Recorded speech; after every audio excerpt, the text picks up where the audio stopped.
Hello बच्चों, कैसे हो आप। आज हम कक्षा 4 सामाजिक ज्ञान की वर्कशीट हल करेंगे। उपविषय ऋतुएं, वर्षा ऋतु।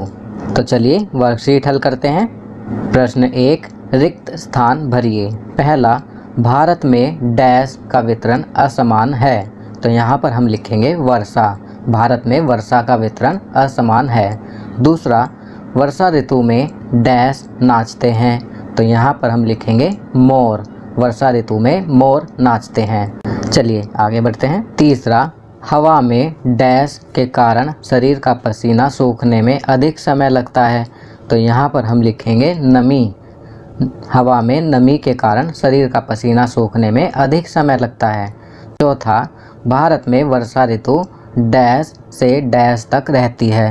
तो यहाँ पर हम लिखेंगे जुलाई से सितंबर तक। भारत में वर्षा ऋतु जुलाई से सितंबर तक रहती है। प्रश्न 2, सही या गलत का निशान लगाइए। पहला, भारत में जनवरी में मानसूनी वर्षा होती है। गलत, यहाँ गलत का निशान लगाएंगे।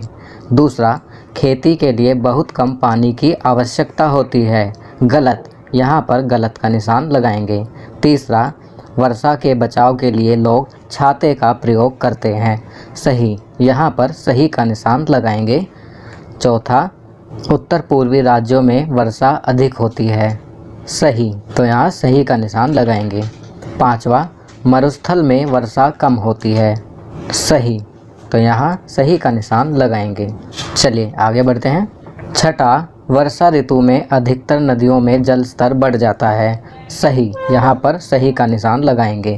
प्रश्न 3, मॉनसून क्या है, भारत में यह कब आता है। तो इसका उत्तर लिखेंगे वर्षा ऋतु में समुद्र से जल वाष्प के रूप में नमी लेकर स्थल की ओर आने वाली हवाओं को मॉनसून कहते हैं। भारत में मॉनसून जुलाई से शुरू होकर सितंबर तक रहता है। चलिए आगे बढ़ते हैं। प्रश्न 4, वर्षा कैसे होती है। तो इसका उत्तर लिखेंगे अधिक गर्मी के कारण समुद्र से मानसूनी पवनें आती हैं। यह बड़ी मात्रा में समुद्र से नमी लेकर आती हैं। यह नमी भरी हवा ठंडी होकर पानी की बूंदों के रूप में बदल जाती हैं। बड़ी बूंद बनकर वर्षा कर देती हैं। प्रश्न 5, भारत में वर्षा ऋतु का क्या महत्व है। तो यहाँ हम लिखेंगे हमारा देश भारत एक कृषि प्रधान देश है। देश के अधिकांश लोग खेती के कार्य में लगे हुए हैं। खेती के लिए भरपूर पानी की ज़रूरत होती है, जिसकी पूर्ति वर्षा के जल द्वारा हो पाती है। इसीलिए भारत में वर्षा ऋतु का बहुत अधिक महत्व है। प्रश्न 6, नीचे दिए गए चित्र को बनाकर रंग भरिए। तो बच्चों, आपको यह चित्र स्वयं बनाना है और इसमें रंग भरना है। चलिए आगे बढ़ते हैं। जीवन कौशल, ग्लोबल वार्मिंग, भूमंडलीय ऊष्मीकरण। बच्चों, पेड़ पौधों के कटने, प्रदूषण तथा प्लास्टिक के अत्यधिक उपयोग आदि जैसे कई कारणों से पृथ्वी के तापमान में होने वाली बढ़ोतरी को ग्लोबल वार्मिंग, भूमंडलीय ऊष्मीकरण कहते हैं। यह एक बहुत ही गंभीर समस्या है। कुछ करने के लिए घर पर अपने बड़ों से चर्चा कीजिए कि हम किन उपायों से भूमंडलीय ऊष्मीकरण को कम कर सकते हैं। तो बच्चों, यहाँ पर जीवन कौशल में ग्लोबल वार्मिंग, भूमंडलीय ऊष्मीकरण के बारे में बताया गया है कि पेड़ पौधों के कटने, प्रदूषण तथा प्लास्टिक के अत्यधिक उपयोग आदि जैसे कई कारणों से पृथ्वी के तापमान में होने वाली बढ़ोतरी को ग्लोबल वार्मिंग कहते हैं और यह एक गंभीर समस्या है। आपको अपने घर पर ग्लोबल वार्मिंग को कम करने के उपायों के बारे में अपने परिवार के सदस्यों के साथ चर्चा करनी है। अब बताएंगे कि किन तरीकों से हम ग्लोबल वार्मिंग को कम कर सकते हैं। आपकी सुविधा के लिए मैं यहाँ लिख रहा हूँ। तो यहाँ हम लिखेंगे हम निम्नलिखित तरीकों को अपनाकर ग्लोबल वार्मिंग को कम कर सकते हैं। पहला, अधिक से अधिक पेड़ लगाकर। दूसरा, सार्वजनिक वाहनों को अधिक प्रयोग करके।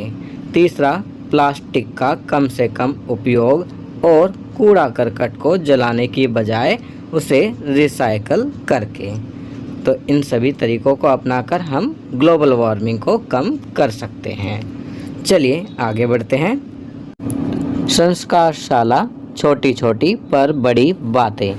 हम अपने विचारों के वशीभूत हैं। अगर हम अपनी सोच नहीं बदल सकते तो हम कुछ भी नहीं बदल सकते।